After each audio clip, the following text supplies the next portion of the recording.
the fragmentation of the political right. That fragmentation is being caused purposefully by a splinter faction of people led by a young man named Nick Fuentes. They call themselves the Groypers. They are white supremacists. They hate women, Jews, Hindus, many types of Christians, brown people of a wide variety of backgrounds, blacks, America's foreign policy, and America's Constitution. They admire Hitler and Stalin. And that splinter faction is now being facilitated and normalized within the mainstream Republican Party. The main agent in that normalization is Tucker Carlson, who is an intellectual coward, a dishonest interlocutor, and a terrible friend. And Tucker Carlson last week was aided, abetted, celebrated for normalizing Nazism within the Republican Party by the mainstay organization of the traditional right, the Heritage Foundation. Now, before we explain what's been happening, let's make one thing clear. This is not about free speech or cancellation. It was never about free speech or cancellation. Free speech has a definition, the right to speak free of governmental coercion. I believe in it, of course. I've always defended it. Criticism of bad speech is, in fact, just a form of free speech. Cancellation also has a definition, the banning of particular people, including people like Nick Fuentes, from platforms like X or Facebook. I believe that Nick Fuentes is odious and despicable, but I've never called for his cancellation, and in fact, I've called for his restoration to those services, despite the fact that I think he's odious and despicable. It is not cancellation to draw moral lines between viewpoints. In fact, we used to call that one of the key aspects of conservatism. It is not cancellation to refuse to signal boost Hitler's supporters like Nick Fuentes. It is not cancellation to criticize Tucker Carlson for rhetorically fluffing Nick Fuentes and other anti-American crackpots. It's not cancellation if you urge others to stop promoting those who rhetorically fluff Nazi apologists. Those are all elements of free speech. And anyone who says differently is lying to you, and lying for the most cynical reasons to misdirect from their own defense of those Nazi apologists and their promoters. The issue here isn't that Tucker Carlson had Nick Fuentes on his show last week. He has every right to do that, of course. The issue here is that Tucker Carlson decided to normalize and fluff Nick Fuentes, and that the Heritage Foundation then decided to robustly defend that performance. Those who criticize both Tucker and Heritage aren't canceling. They are quite properly drawing a moral line. So, for those who don't understand what's going on, let's begin with Nick Fuentes. Now, as I mentioned, last week, Tucker Carlson had on Nick Fuentes. Fuentes is a 27-year-old man who's dubbed himself the leader of a movement called the Groypers. He has a large audience of alienated young white men in particular, and he's earned increased media attention over the course of the past few years, especially over the last year. Now, from Tucker Carlson's interview, you might have gathered that Fuentes has some borderline views on race, a peculiar obsession with what he calls organized Jewry, and a rather sad relationship with the female sex. But probably you came away thinking that, for the most part, Fuentes lives on the radical edge of normality. You think that if you watch the interview, because Tucker Carlson decided that it was important not only to host Fuentes, but to smooth over his views, water them down, and make them far more palatable to a normal audience. As we'll discuss in a bit, this is what Tucker Carlson does for a living. But back to Nick Fuentes. To understand just what Tucker did here, we must actually examine what Nick Fuentes says on his show, and has said for almost a decade, because he was asked precisely 0 questions about any of what you're about to see by Tucker Carlson. Nick Fuentes says women want to be raped. A lot of women want to be raped, and when I say raped, I mean like, that sounds bad when I say it like that, but there's like a lot of women that really want a guy to beat the shit out of them, but also they have to pretend, but part of it is they have to pretend like they don't. Nick Fuentes says that his followers should kill, rape, and die in his name. Raise your right hand. All right, everybody raise your right hand. Raise your right hand. Repeat after me. I will kill, rape, and die for Nicholas J. Fuentes. Nick Fuentes says that women are whores who shouldn't be in politics. I will continue my crusade against women in politics. It's always like this, and it's so ironic. Women are like, I don't like, when you say, I like, you have to affect the face. When you say to repeal the 19th Amendment, that offends me. That hurts my feelings. It's like, have you ever stopped and considered that maybe if you get offended, there's such a strong emotional reaction to political opinions you disagree with across the board? Maybe that's one of the reasons why you shouldn't be making political decisions. I'm not attacking women. I'm attacking whores. You have no problems, right? I'm attacking whores. I'm attacking sluts. Stupid, dirty. Nick Fuentes says that Jim Crow was actually better for black people. It was better for them too, number one, but number two, who cares? Who cares? You know, enough with the Jim Crow stuff. Who cares? Oh, they had to drink out of a different water fountain. Big deal. Oh no, they had to go to a different school. Their water fountain in that famous picture was worse. Who cares? Grow up, drink out of the fucking water fountain. It's water, it's the same. You know, and, you know, even if it was bad, who cares? Who cares? It's better. It's better in general. We all agree it was better for them. It's better for us. Better in general. Nick Fuentes says that white people are justified in being racist. The reason that we talk about this, by the way, I know a lot of black people see this and they go, man, why are you always talking about black people, this and that? Because there just needs to be some shame here. Well, there's a few reasons. First, white people are every single bit justified in being racist. Every single bit justified, to the extent that that means going out of your way to avoid black people when you see them. Nick Fuentes is a Hitler admirer and a Holocaust denier. Okay, real quick. Shout out to, I want, real quick, there's a question right here. Who gave him a platform? Tucker Carlson did. The same guy that just was on TPUSA's stage, the same guy that was just on the Charlie Kirk show, that Tucker Carlson. That's a problem. Shout out right here. Shout out to Stealth with the $10 super. Says Nick finds Candace attractive on one of his shows regarding the 6 years text messages. LOL. Yes, I actually have a video about that. If the moderators want to drop the link in there. I think he's trolling. I think he's just being, he tends to be super trolly. So I think that's what he's doing. But thank you so much for the $10 super. Let's keep this going. But yeah, this is Tucker Carlson's guy. Buddy, it's Führer Friday. It is Hitler Friday. Shut up. It is Heil Hitler Friday, nigga. Heil Hitler, all my niggas Nazis. Hitler was a pedophile and kind of a pagan. It's like, well, he was also really fucking cool. So, you know, time to grow up. We're not children anymore. Am I right? Am I right? Am I right, boys? Am I right? Let's go. He was also really fucking cool. It doesn't really sound correct to me. Wait a second. It takes 1 hour to cook a batch of cookies, and you have 15 ovens, probably in 4 different kitchens, right? Doing 24 hours a day, every day for 5 years. How long would it take you to make 6 million? I don't know. It certainly wouldn't be 5 years, right? The math doesn't seem to add up there. The math doesn't quite seem to add up there. I don't think you'd result in 6 million. Maybe 200 to 300,000 cookies. And I think the Red Cookie Association said something like that, probably 200 to 300,000 cookies baked.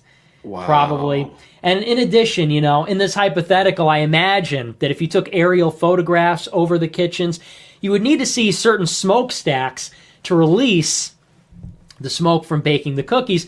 And the smokestacks would project certain shadows, but I guess they're not visible in the aerial photographs taken over the kitchens. Moreover, if you look at the soil texture, it's really not deep enough for mass cookie storage underground. Nick Fuentes believes that the Jews start all the wars, that perfidious Jews in positions of power ought to be killed, and says the Jews are filth who have to be removed from the country. And once again, remember who is responsible for it all: the Jews. They are responsible for every war in the world. It's not even debatable at this point. This has nothing to do with oil. This has nothing to do with democracy. This has nothing to do with liberal internationalism. We are at war with Iran because they pose a threat to Israel's hegemony. That's why we're bombing their nukes, to pave the way for regime change so Israel can dominate the region, because that makes them the most powerful they can be. There is an occult element at the high levels of society, and specifically among the Jews. So many of the people that are perpetrating the lies and the destruction on the country, they are evildoers. They are people that worship false gods. They are people that practice magic or rituals or whatever. And more than anything, those people need to be, when we take power, they need to be given the death penalty. Straight up. And I'm far more concerned about that I am about even non-white people or mass migration. These people that are communing with demons and engaging in this sort of witchcraft and stuff, and these people that are suppressing the name Christ and suppressing Christianity, they must be absolutely annihilated when we take power. This is God's country. This is Jesus's country. This is not the domain of atheists or devil worshippers or perfidious Jews. This is Christ's country. Josh Hammer and Mark Levin, these people. Like, deeply, seriously, all real Americans, if you are a real American, if you were born in this country, I don't even care who you are, what you are, if you are a real American that loves this country, you have generations in this country, your family or you fought for this flag, fought for the Constitution, fought for our church, fought for our civilization.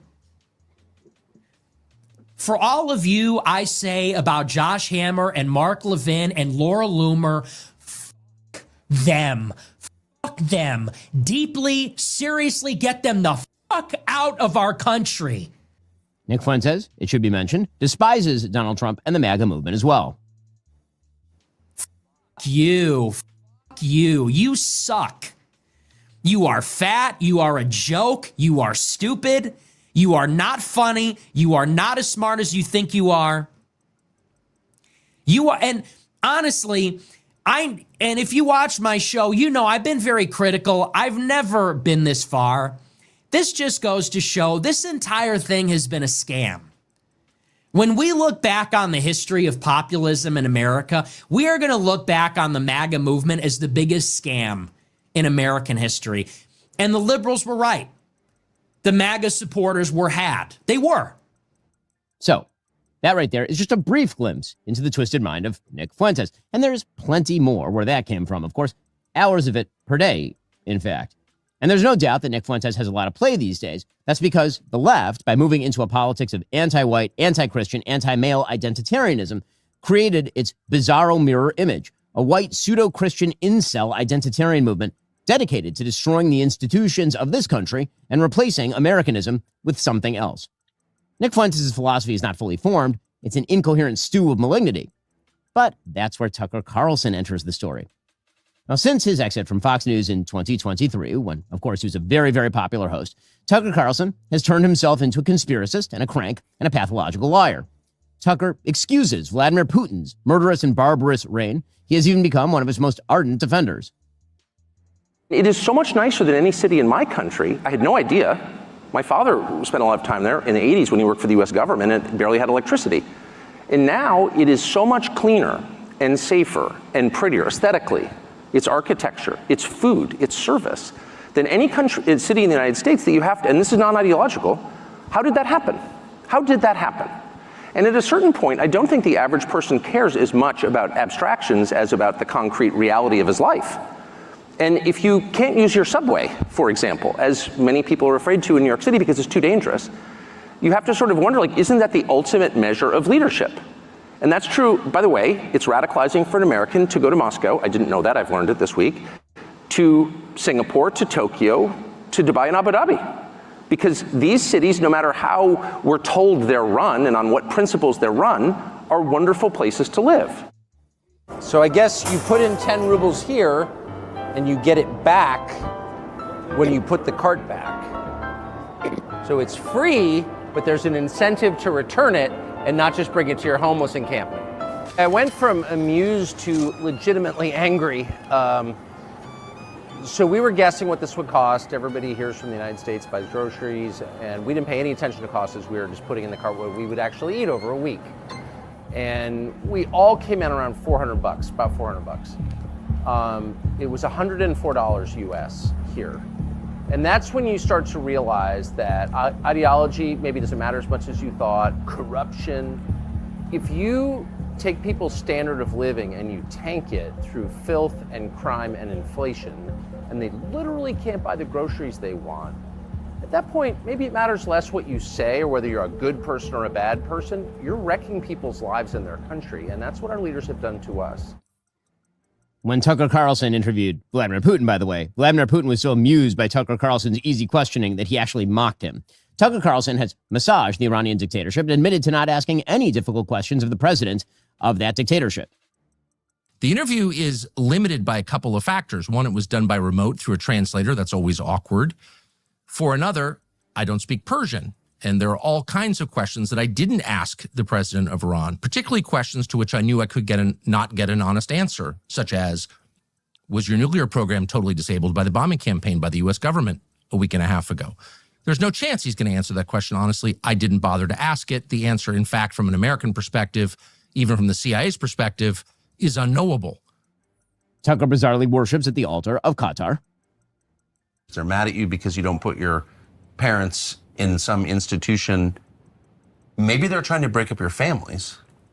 Well, it can be a reason. Honestly, I don't know what is really the purpose behind this, but we see that, you know, a lot of things that are happening are attacks on humanity in general. It's when you lose the family value, when you lose the connection between the family themselves, you will lose the connection between the people as well, on a broader level, on the people in the same neighborhood, on the people in the same region, in the same countries. And that's basically will just make us, you know, as individuals who are, quote unquote, independent from anyone. That's what we will feel. Yet it will just make our societies vulnerable and easy to be penetrated. That's right. Tucker Carlson praises Venezuela's Nicolas Maduro, even as Maduro keeps the entire country in communist penury and ships fentanyl into the United States to kill Americans by the hundreds of thousands. Why are we so opposed to Nicolas Maduro? So if you ask someone on the street, random person, why are we against Nicolas Maduro? The answer you're going to get is, who's Nicolas Maduro? But if you find someone in South Florida, for example, who knows who Nicolas Maduro is, who can identify where Venezuela is on a map, that person will almost certainly say, well, because he's a communist or a socialist, he's exceedingly left-wing, and that is true. Nicolas Maduro and his government are very left-wing on economics, not on social policy, by the way, which is kind of interesting. In Venezuela, gay marriage is banned, abortion is banned, sex changes for transgenderism are banned. It's one of the very few countries in the entire hemisphere with those policies. It is on social policy, not defending the regime, just saying, one of the most conservative countries in North or South or Central America. Only El Salvador really comes close. Tucker Carlson glosses Hamas, the genocidal jihadi group behind October 7th, as a political organization. You can't claim that they're in Hamas while simultaneously claiming that Hamas is group of jihadis. They're Islamic extremists, which they also claim constantly, which I don't know if that's true, by the way. It seems more like a political organization, but whatever it is, they're telling us constantly they're Al-Qaeda. Tucker Carlson has attacked President Trump as a cover-up artist for sex trafficker Jeffrey Epstein on behalf of Israel and Mossad, making sure, of course, never to mention President Trump's name, because, of course, Tucker's a coward. And moreover, it's extremely obvious to anyone who watches that this guy had direct connections to a foreign government. Now, no one's allowed to say that that foreign government is Israel because we have been somehow cowed into thinking that that's naughty. There is nothing wrong with saying that. There is nothing hateful about saying that. Tucker Carlson has stated that President Trump has undermined America First and MAGA by attacking Iran, giving in to neocon ghouls like Mark Levin, while also idiotically arguing that President Trump striking Iran's nuclear facilities would lead to World War III. Spoiler alert, it didn't. Tucker Carlson also said in his interview with Nick Fuentes that the people he hates most in the entire world, more than ISIS, Al-Qaeda, Trans-Tifa, Marxists, rapists, murderers, are Christian Zionists who represent an enormous chunk of the conservative base. According to Tucker Carlson, who admits that he first read the Bible all the way through just 2 years ago, Christians who support a Jewish state of Israel are heretics and blasphemers with a brain virus. How do you explain Mike Huckabee, Ted Cruz, and there are a lot like that, John Bolton. I mean, I've known them all, George W. Bush, like Karl Rove. I mean, all people I know personally who I've seen like be seized by this brain virus, and they're not Jewish. Most of them are self-described Christians, and then the Christian Zionists who are, well, Christian Zionists. Like, what is that? Right. And I could just say for myself, I dislike them more than anybody. Because like, what? Because it's Christian heresy, and I'm offended by that as a Christian. Tucker Carlson has said that he despises American Jews who care about October 7th. We, in his words, don't care about America and also want to get his kids killed in a foreign war. I've got 4 draft-age children. So if you're playing recklessly, fast and loose with their lives, then I have a right to despise you, and I do.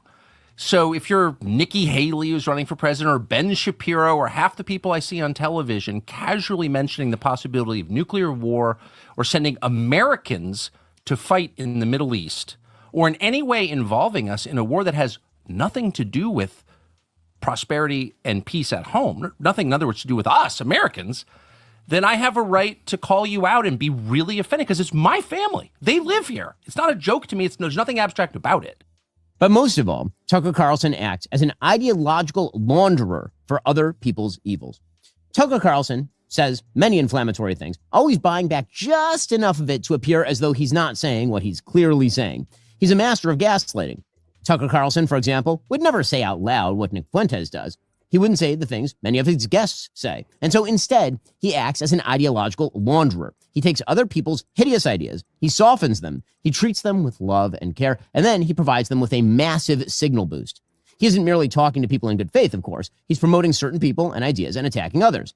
So, for example, he'll ask a series of wildly obsequious questions to Nick Fuentes. He'll even let Nick Fuentes' support for Joseph Stalin slide. It's actually funny. It was December 18th. I remember because that's an important date to me. And it's Joseph Stalin's birthday. Oh. I'm a fan. You're a fan of Stalin's? Mm-hmm. Always an admirer. But we don't need to go into that, I guess. Well, that's, okay, let's get back to it. We'll circle back to that. Tucker Carlson, of course, brings on pro-Hamas voices episode after episode after episode. The instances are almost limitless. Tucker Carlson will host Andrew Tate, a pornographer and scam artist who mocks rape victims and preaches a cult of narcissism and cruelty. And of course, Tucker Carlson will glorify him and present him as a maligned truth teller rather than an emblem of moral rot. See, this is how Tucker Carlson's ideological laundering works. You bring your dirty, ugly ideologies to Tucker Carlson's rhetorical car wash. He mixes it with some of the vestigial respect Americans have for him from his Fox News days, and voila, hideous ideas suddenly become mainstream. And then, of course, Tucker denies he said anything controversial at all. He was just asking questions. He was just interviewing people. You don't want him to cancel people, do you? Of course, there is no First Amendment right to a Tucker Carlson sensual massage. But to listen to Tucker, you'd think there was, so long as you despise America, oppose President Trump's foreign policy, and bear a peculiar dislike of Jews. Tucker Carlson, you see, is a coward. And here is where his relationship with Nick Fuentes begins, with Nick Fuentes correctly pointing out that Tucker Carlson is a coward. You see, Tucker Carlson, a few weeks back, had on Candace Owens to treat her to his usual ideological laundering services. That's after years of Candace Owens saying things like this.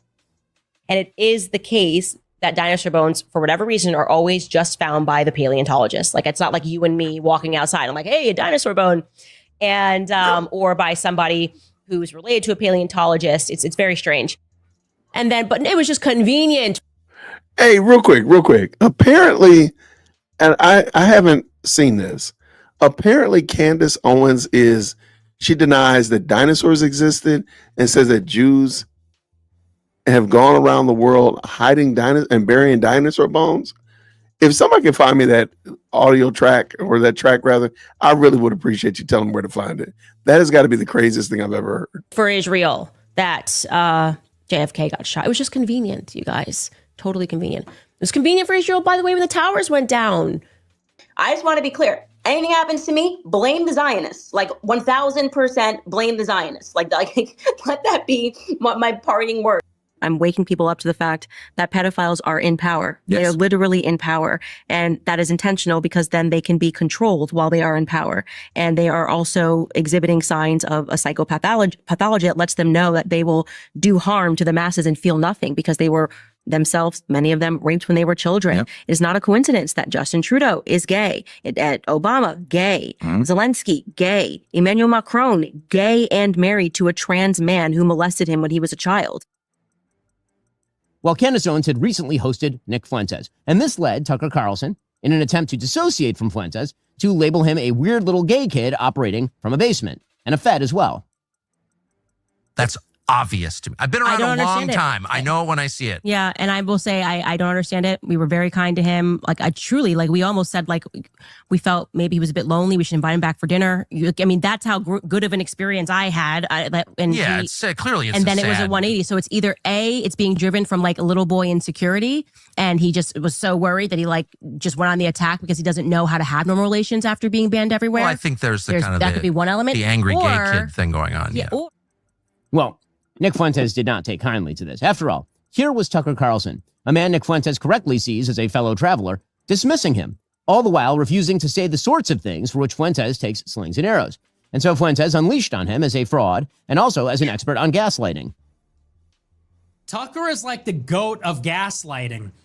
But unironically, he goes up at the memorial and said, Charlie Kirk told the truth. You know who else told the truth? Jesus. And you know what happened? He got killed by Jews. And people said, so are you saying that the Jews killed Charlie Kirk in the way that they killed Jesus for telling the truth because they hate the truth? And Tucker said, I never said that. You're crazy. I never said that. Everyone eats hummus. What do you mean everyone runs Jerusalem? There was one big problem for Tucker Carlson in all of this. Nick Fuentes is absolutely 100% correct. Tucker is a coward, and Tucker's audience, much of which he shares with Nick Fuentes, knows it. And so Tucker hit upon a final stratagem. He let Nick Fuentes cuck him. He brought Nick Fuentes on to legitimate his ideology. He signal boosted Fuentes, glossed him, shined him, presented him to the world, all in order to protect his own reputation with his online base, a base he is competing over with Nick Fuentes. Now, of course, Tucker has a right to do all of this for the 100th time. He can do what he likes. This is America. But there's no question that Tucker has become the most virulent super spreader of vile ideas in America. And the rest of us who oppose those vile ideas have every right to call him that. There's one other element here that's even darker if possible. Tucker Carlson preys on the friendship he proclaims with others, and then he knifes them directly between the shoulder blades when convenient for him. Tucker Carlson is, in short, a terrible friend. Tucker Carlson was supposedly Charlie Kirk's friend. Charlie believed that Nick Fuentes was vermin. That's a direct quote. He believed that because Nick Fuentes dedicated his life to destroying Charlie Kirk and TPUSA from the inside. In fact, here's Nick Fuentes describing Charlie Kirk the month before Charlie was murdered. Charlie Kirk cannot call himself a Christian anymore. Sorry, you forfeited that. I do not want to hear, and you cannot allow Charlie Kirk to go to one more public event, one more question and answer, one more ask me anything, without being protested, without being shouted down, without being interrogated about this. This guy goes around from campus to campus in the most artificial and phony and fake way. And here is Nick Fuentes describing how he destroyed TPUSA from the inside. Whether he chooses to confront me or not, whether he has dignity and honor or not, it's just a matter of time. My ideas are already there. I've already impregnated your organization. I took Turning Point USA and I did it. I took your organization, I took your baby, Turning Point USA, and that's why it's filled with groypers. That's why your whole crew, that's why the people around you, that's why your chapter presidents, that's why your attendees, they're all groypers. Nick Fuentes despised Charlie Kirk. And for good reason, because Charlie Kirk actually opposed Nick's evil program. Here's what Charlie Kirk had to say about Nick Fuentes' agenda. But if you go back to the original founding fathers, they intended this to be a European nation for white men of good stock and character. So, can you show me, let me answer the question. Can you show me where in the United States Constitution it says that? It wasn't in the Constitution. It wasn't in the Constitution because they didn't believe it. The founding... What does the phrase e pluribus unum mean? What does the phrase e pluribus unum mean? Why is that relevant? Because it was on every founding document and presidential seal from our founding, which means out of many, one. You, sir, and your ideology is not conservative. It is right-wing, identitarian. It has no place in the conservative movement, my friend. Get out of line. Get out of line. I don't platform trolls, and I don't platform and I don't discuss people or I don't debate with people that are not good faith actors. And you debate Maoists and people who champion. They can keep on yelling at how successful we are and our big events and well over 1,000 employees. But there's a lot of jealousy out there. We build, they complain. We succeed, we win. They blame the Jews. After Charlie's death, TPUSA made Tucker Carlson one of its chief faces. Tucker, of course, spoke at Charlie's memorial, where he implied that hummus-eating nefarious Jews killed Charlie, with no mention of the ideology of the actual alleged murderer, who was, of course, a trans activist gay furry. Tucker Carlson, in fact, has spent more time talking about Jews and Israel since Charlie's death than about the Trans-Tifa ideology that motivated Charlie Kirk's killer. By a long shot, it's not close, which is not a surprise, since he seems to spend very little time these days attacking anyone on the left. Well, now Tucker Carlson has seen fit to launder Nick Fuentes, the person who hated Charlie most and who wished him destruction. That's not an act of friendship, it's an act of sick evil. So, why is all of this happening? Because, like the Democratic Party, the Republican Party is being eaten by its radicals. Many in the political class are too cowardly to stand up. Apparently, they're willing to play footsie with groypers and hug Tucker Carlson out of fear of somehow losing support. They've been bamboozled by the lies of the X algorithm and the TikTok metrics. The left followed its radicals to electoral hell. Apparently, many on the right wish to do the same. Forget the morality, then, for just a moment. Let's be pragmatic. Here is the thing.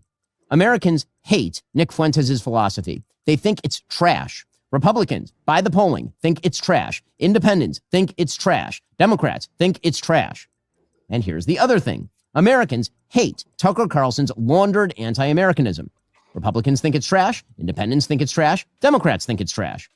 Americans are not pro-segregation, pro-rape, anti-woman, pro-child marriage, anti-black, anti-Jew, anti-Indian, anti-Latino, anti-Constitution, pro-Hitler nutjobs like Nick Fuentes. And Americans are not pro-Putin, pro-Iran, pro-China, pro-Venezuela, pro-Hamas, pro-Fuentes, pro-Tate idiots like Tucker Carlson. They hate this vile garbage. If Republicans decide to cower before the likes of neo-Nazis and their propagandizers, they deserve to lose. And they will lose. Neo-Nazis and their propagandizers are not Republicans. They are not America First. They are not MAGA. They sure as hell aren't conservative. These people aren't to my right. They are not attached in any way to the fundamental principles of conservatism. And these people have already declared themselves to be my enemies. I'd be a fool not to take them seriously. If they get their way, they will hollow out the Republican Party, lead it to electoral catastrophe, and empty it and the country of any semblance of decency in the process. My answer is no. No to the groypers. No to their publicists like Tucker Carlson. No to those who champion them. No to demoralization. No to bigotry and anti-meritocratic horseshit. No to anti-Americanism. No. This is our country. This is our party. And this is our conservative movement. And I will not stand by while it is handed over to those who betray the most fundamental principles I have spent my entire life defending and advocating. That is a path to defeat and a path to moral oblivion. I reject it because if we lose the right, we will lose to the left. And either way, we'll lose the country. Groyper Bono 07 cent $50. Hey Ben, keep Nick Fuentes' name out your mouth. You're irrelevant now. Love you Nick less than 3. Well, and he should debate me. If he feels so strongly, then debate me. He won't. He knows he won't. You know he won't. I know he won't. Come and debate me then. I have 55,000 live viewers. How many live viewers do you get? He knows that if he debates me, it'll be the most watched debate in politics in 10 years. It'll be bigger than the Trump-Biden debate. It'll be the most watched debate since Trump debated Hillary Clinton.